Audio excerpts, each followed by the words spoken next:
guys, welcome back to BMW Fanatic. In this video, I'm going to share just what to look out for if you feel that you're having wastegate rattle issues on your BMW N54. Now, there are a few signs that you're going to kind of come up and see as far as codes. You could have a 30FF code. I'm going to post that video up there at the top. I go more into detail about the 30FF because it's not just wastegate issues or turbochargers or whatever be the case.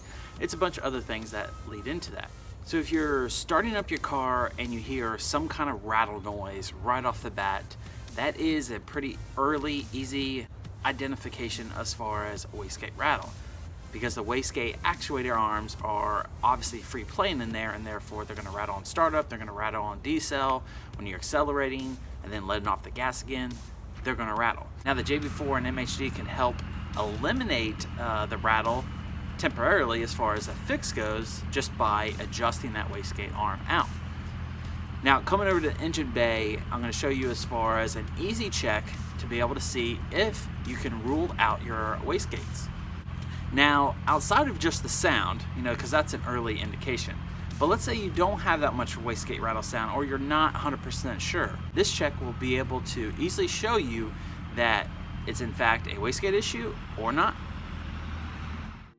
Once you pop the hood and look over to your left-hand side, you're going to see the vacuum canisters. You're going to see both of them. Go ahead and unplug one of the vacuum lines off. You're going to do one at a time, and then go ahead and just start your car each time.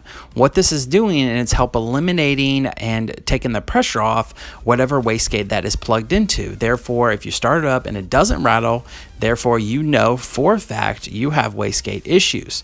If the other one is good, then therefore you can rule out you only have one wastegate issue, and therefore you can want to decide on replacing one or both, or go in single turbo. If you have a JB4 equipped BMW N54, I have some great JB4 videos that will show you all the menu options of how to physically change that. I'm going to post that up here at the top as well. Go ahead and check out that video right there. Well guys, it's simple as that as far as easy things to check on to help eliminate. At the end of the day, some wastegates can hold some kind of pressure even though they are potentially failing.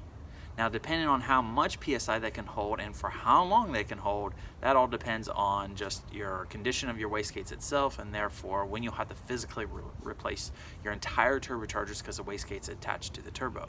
So that's the only drawback, right? If you're having wastegate rattle issues, boosting issues, 30FF code, all those kind of things. I mean, it's going to lead down the path as far as where you have to physically replace your twin turbochargers, whether you go with upgraded twins or you go down to the single route.